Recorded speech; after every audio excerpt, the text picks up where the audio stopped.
Hello and welcome. This is Katie. Thanks so much for stopping by. I am back with another project for Maker Forte, and today we're going to create some Hanukkah cards. My aunt is Jewish, and I thought I would create a set of note cards to send off to her so that she can share them with her friends and other family members who celebrate the holiday. Now, these are really easy to create, just a few supplies. We're only going to use one stamp set. What's great about this is just by changing up the cardstock allows you to give some different design style to the same layout.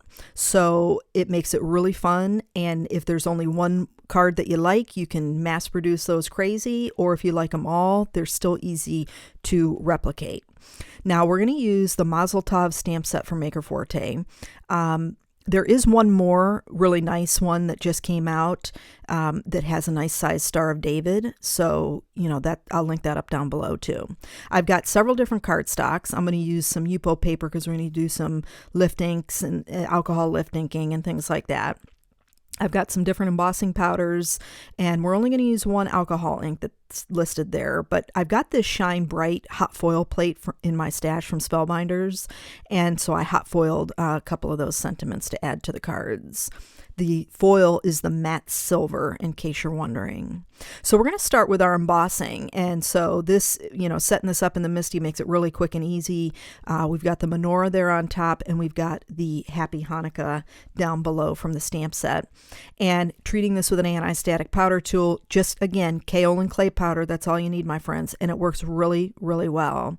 I am going to show you because you can see there's kind of, from the stamping, there's quite a bit of space on our panel. Real quick, this is Wow and Hero Arts embossing powder. One is white satin pearl, that's Hero Arts, and the other is the silver pearl regular. As you saw in the photos, they're both exactly the same, so you only need one, but I wanted to show that to you. But back to our spacing. So I'm going to add a frame to kind of compensate for that spacing. There's so much spacing up there on the top, and to really focus our eye to the center or to the menorah and the sentiment. So as you saw in the photos, that's what the frame is for. You don't have to add the frame, but because of the way I did my stamping, it just gave a nice extra little detail. Plus, it brought our eye back into the center where we need it to. Okay, so now we're moving on to silver. This is sterling embossing powder from Brutus Monroe on navy cardstock. And this one, I love all these cards, but I was blown away when I used this sapphire embossing powder from Imagine Crafts. Now, all of these I inked up at least 3 times just to get a nice good impression with the embossing ink. I didn't show all that on camera because that's, time consuming. But make sure, especially with your darker embossing powders, you use your anti-static powder tool. Very important. Look at that metallic shine from that sapphire. The icy blue that I showed just the packet of is also very pretty as well. So now we're moving on to our alcohol ink panel. I'm using one color, Monsoon.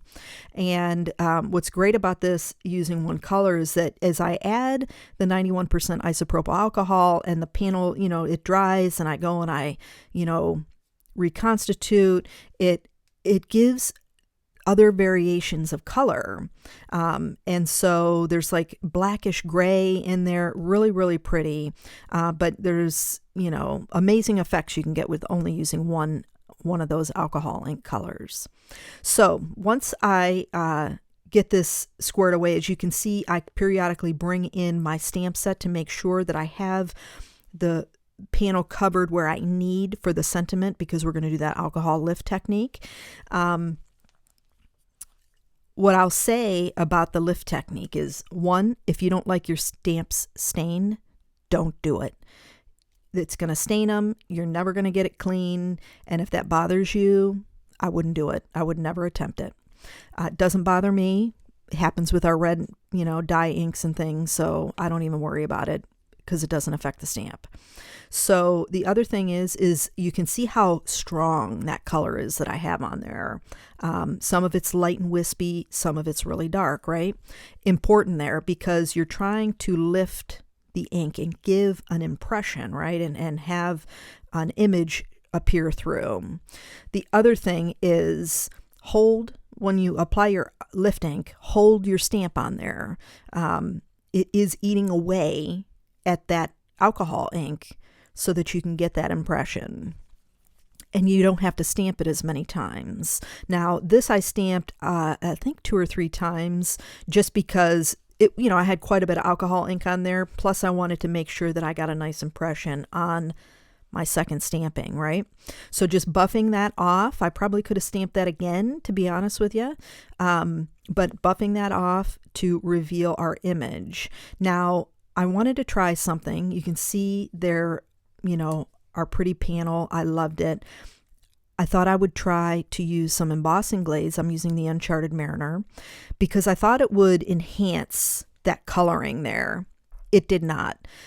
I was highly disappointed. Still liked it, gonna use it, but it wasn't the effect I was going for. So I did it again.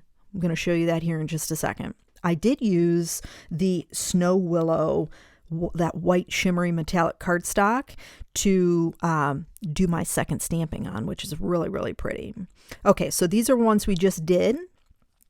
And here's the one that on the left there that I redid because I really liked it. I love that watercolory look. So, so pretty. Okay, so now we've got our frames. I cut those out of either, like this one here is just a matte, just regular white cardstock. So it's not shimmery. And I'm using, like a chalk pencil to, I can't even think of the word, cut, and line up and know where to cut, because I wanted the sentiment to sit within the frame. I didn't want it to go beyond the frame. You don't see it on the white, but it leaves an indentation, so it makes it easier to cut and know where to cut rather. So I've got that frame there, and you can see how that frame just brings your eye right there to the center. Now this was just, I thought I'd try it and see. This is the Snow Willow cardstock with the monsoon. Didn't turn out how I liked for a main panel, but it worked perfect to go with that background. I really like that. So now I'm just going through the cards and showing you that for the blue frames, I used Star Dream Metallic Lapis Lazuli. This one here is the Star Dream Metallic and Silver on that frame with a gray cardstock, light gray, and then the Snow Willow around that one. I love how these turned out. I like that they're easy to replicate, and I love that pop of foil on these panels. So some of them I used some navy cardstock for the card base. Some of them I used white. And of course this one here I used gray. It's just a soft gray, light gray cardstock. But I'm loving these. This one I was inspired by a Hallmark card that I saw doing my search, and I love how these turned out. I hope you do too. But that's going to wrap it up for me, my friends. I hope you enjoyed the video. If you did, please give it a thumbs up, and don't forget to subscribe to the channel. Be sure and check the description box below and follow us over on the Crafter Party Maker Forte's Facebook group and share what you're making. We'd love to see what you guys are doing. I want to thank you all so much for joining me today. I hope you have a fantastic day, and I'll catch you in the next video.